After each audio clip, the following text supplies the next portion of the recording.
Hello and welcome to Loppy Loves Iceland. If you haven't been here before, my name is Lauren and on this channel I talk about my life as an immigrant living in Iceland. Today is the 24th of October, which is the Women's Day Off, or the Women's Strike here in Iceland. So many women will be striking and marching through downtown Reykjavik today. And I wanted to talk about the history of the strike and why women are striking today. So the first women's strike was on the 24th of October 1975, and today marks 50 years since that first strike. The strike is known in Iceland as Kvennafrí, or the Women's Day Off, and these strikes have played a huge role in Iceland's movement for gender equality. And of course Iceland is known as the country with the best equality in the world. It was the largest protest in Iceland's history at the time and brought around about 25,000 women to downtown Reykjavik. And it definitely demonstrated women's indispensable role in society. The protest led to Iceland's first equal rights legislation in 1976 and inspired the election of the world's first democratically elected female president, Vigdís Finnbogadóttir, in 1980. By 1983, the Women's Alliance political party was formed, winning seats in parliament and amplifying women's voices in politics. Over subsequent decades, Iceland became known for its progressive gender policies, including paid parental leave and maternity protections. Yet gender pay gaps and underrepresentation in leadership persisted. Smaller commemorative strikes have taken place on October the 24th in various years, and it's usually called the Women's Day Off, and it's in honour of the 1975 anniversary of the original strike. In April 2018, Iceland introduced an equal pay certification policy, and it requires employers to prove equal pay between men and women, and it's thanks to years of activism, such as the women's strikes. On October the 24th, 2023, so 2 years ago, there was another strike, Women's Day Off. That was the first one that I participated in. Around about 100,000 women and non-binary people gathered in Reykjavik to protest, and many more halted all paid and unpaid labour. That year the slogan was, "Do you call this equality?" And I remember it was being a very, very powerful campaign. There was a video, like an advert, it was just brilliant. It was very empowering. It was really great. And that year it targeted persistent gender pay gaps, gender-based violence and discrimination against immigrant women. The Prime Minister at the time, Katrín Jakobsdóttir, also joined in the strike. The strike symbolised national solidarity, but also discontent that gender inequality still persisted after all these years. The 2025 strike, which takes place today, is the 50-year anniversary of the original strike, and we're underscoring that gender inequality still remains unfinished business in Iceland. We've made a lot of progress, but we're still not quite there. Iceland is recognised as a global leader in equality. However, Icelandic women want to emphasise the disparities in equal pay, workload distribution, and representation in power structures. The years that the strikes have taken place have been 1975, 1985, 2005, 2010, 2016, 2018, 2023, and now 2025. So I'm on strike today. It is the 24th of October. When I was on strike 2 years ago, I didn't go to Reykjavik. But today, actually, there was a free bus this afternoon from Selfoss to Reykjavik to go and strike. So I'm actually going to go and be part of the march later today. And I'm currently reading up on the reasons that we're striking today. I already read this before, but I just wanted to share on YouTube what we are striking for today, what the reason behind it is. So this is the website, and I will just read through it for you.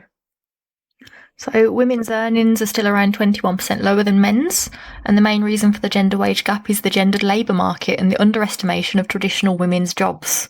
So they want to correct the systematic underestimation of women's jobs, ensure that jobs of equal value can be compared across workplaces, complete the work on a comprehensive valuation system and revise job evaluations at municipalities, ensure a similar system for supplementary wages, establish a negotiation process that makes it easier for individuals to raise equal pay demands, establish rules for wage transparency based on the EU model, but take special account of the Icelandic labour market and ensure active monitoring.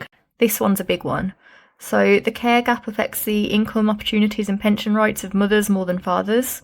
The income of mothers drops by 30 to 50% when a child is born, and in the third year it is still significantly lower than before. The income of fathers drops by 3 to 5% when a child is born, but has become the same as before after 1 year. So they want to legislate children's rights to preschool immediately after maternity leave, because they normally have to wait for 18 months to 2 years.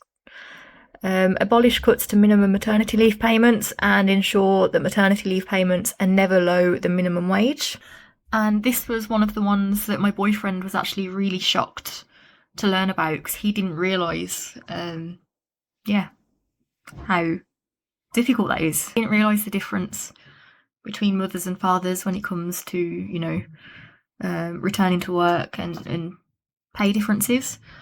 So that actually hit him really hard, and he's mad that there aren't more women from our job striking today. Gender-based violence. So about 40% of women have experienced violence in their lifetimes. 15% of girls in the 10th grade and 6% of boys have been sexually abused by another teenager. 58% of girls and 35% of boys have experienced digital sexual violence. And those who care for young victims of sexual violence increasingly see a strong connection between porn and the victim's description of the violence. So for this section, adequate services should be guaranteed to victims of crime, such as interpretation, services and access in communication with public institutions. This means that skills development, especially in relation to the status of marginalised groups, is made mandatory. This applies to judges, prosecutors, the police, and others involved in cases related to gender-based violence. Laws on rape and other sexual offences and other gender-based violence should be revised to include cyber and social media offences. Restricting young people's access to pornography with access control.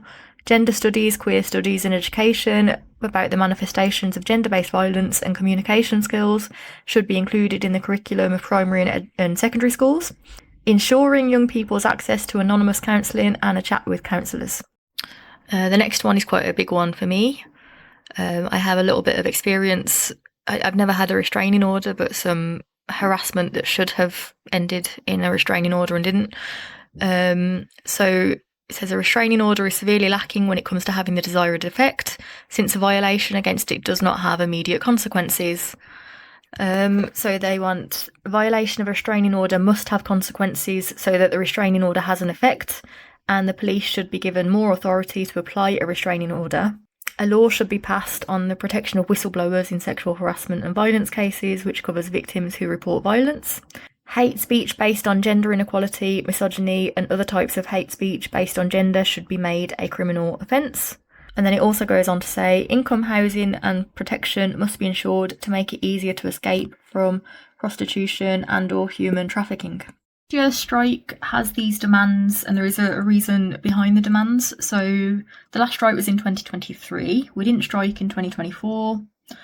And the organisers of the strike in 2023 declared that 2025 was going to be the year of women, which is what it's been called this year. And the political leaders at the time were then presented with the demands of the year of women on October the 24th, 2024, which is exactly a year ago today. So we didn't strike, they just presented the demands. And they've been urged several times to respond to them and take action. Little has been achieved. Only one of the demands has been responded to, and none of them have been met. And it says, therefore, we have no choice but to call for a women's strike on October the 24th, 2025. We will show up until we no longer have to show up.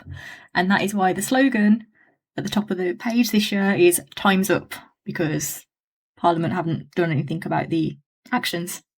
So I will be going out to strike today. I will be putting the footage up.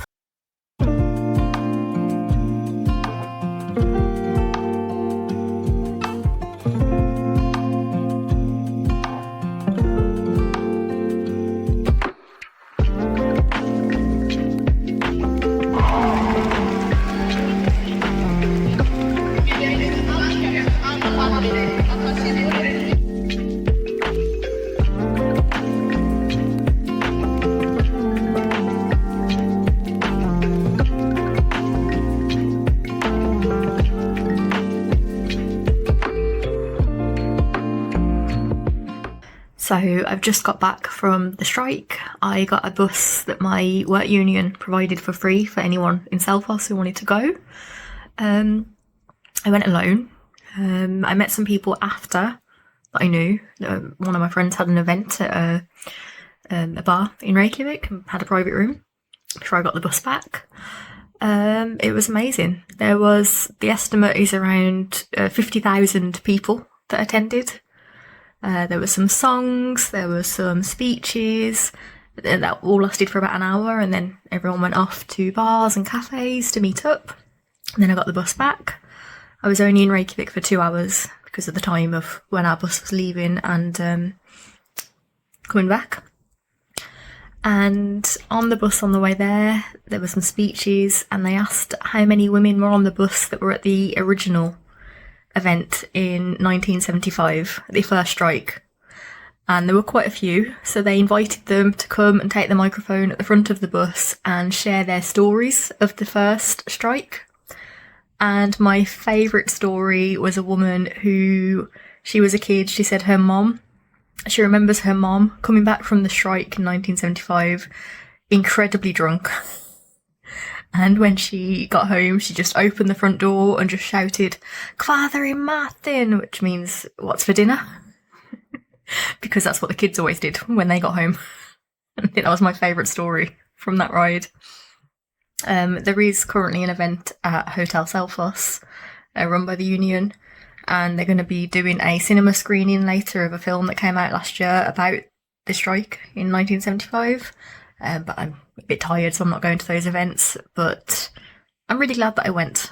And it was a really amazing atmosphere and amazing to see how many people turned up. These strikes prove that individual groups can make such a big impact in society.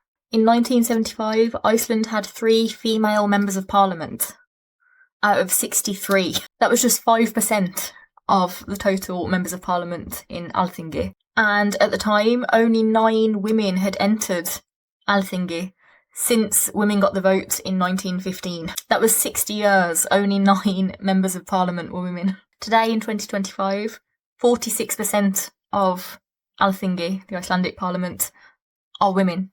And currently, the president of Iceland is a woman. The Prime Minister of Iceland is also a woman, as is the Foreign Minister and the Bishop of Iceland. We have so many women in power. So yeah, that's the end of the video. Today is 50 years since the original Women's Day off, and we've made so much progress in that time, but there's still a way to go. So yeah, I hope you enjoyed the video. I hope you found it informative. Is there anything similar to this happening in your country? Let me know in the comments below. So please like this video, subscribe if you haven't already. Have a lovely day, and I will see you in the next one. Bye!